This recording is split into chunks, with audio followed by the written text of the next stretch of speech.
Did you know that for most of our history, women were told that we were not supposed to lift weights because it would damage our bodies? What I'm very impressed is that this was just not like gym gossip. This was in the books. It was written by doctors. So this was what everyone believed a long time ago.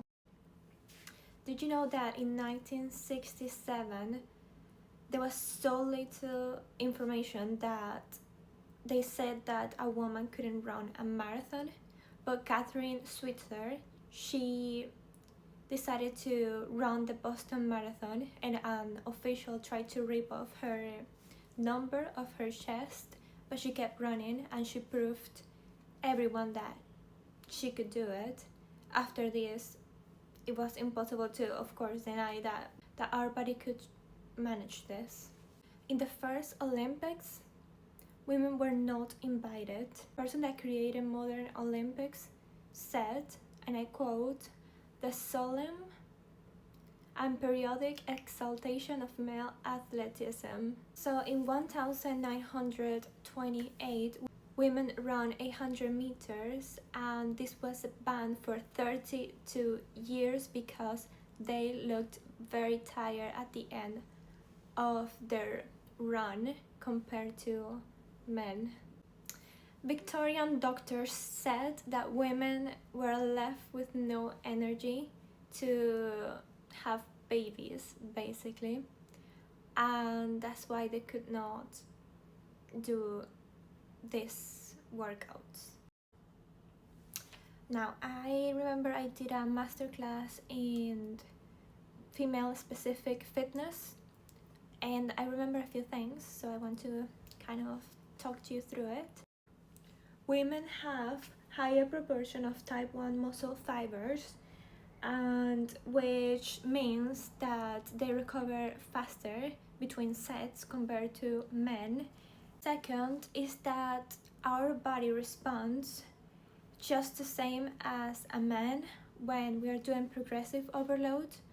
But what is true and is important to mention is that we have, of course, a different hormonal cycle, and we need to work around it and not do men programs, which is like what most personal trainers do, and they should focus on women's or hormonal cycle and not only men, which is 24 hours, and ours is 28-day cycle or 30, depending. Is for every woman is different.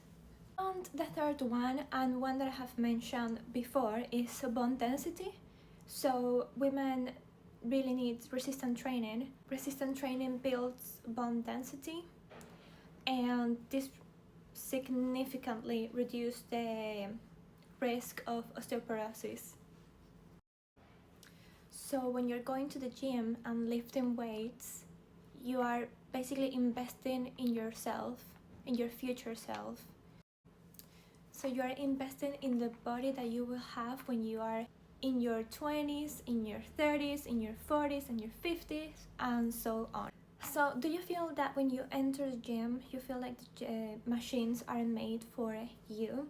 Because this happens to me, and I'm a level 3 personal trainer and have an HND in fitness, health, and exercise.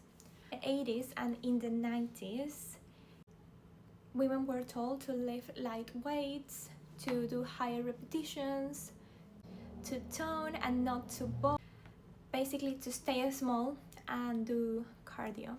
So that gut feeling that you have when you enter the gym area, the lifting area, that tells you that you don't belong there, well, that is basically 200 years of us being programmed by society that we should not build muscle. But I'm glad that right now women are feeling more safe, and that we are slowly breaking these beliefs. So when you walk into the gym, think that you are continuing this line of women that fought for our rights.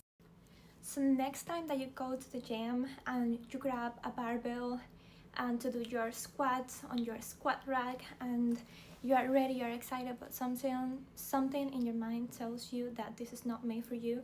Think about Catherine Switzer. She was running that marathon and an official tried to rip her paper, her number from her chest. So, but she kept going and she proved everyone wrong, and that's something that we still need to do, and I still want to see more women lifting weights. So I'm a level 3 personal trainer. I have an HND in fitness, health and exercise, and I got straight A's in my first and my second year because I'm so passionate about fitness, because it has changed my life, and now I feel more confident in my body and in every aspect of my life. It's not only physically, but it's also mentally. So follow me for more videos like this, where I talk about female fitness, science, and the things that nobody talks about.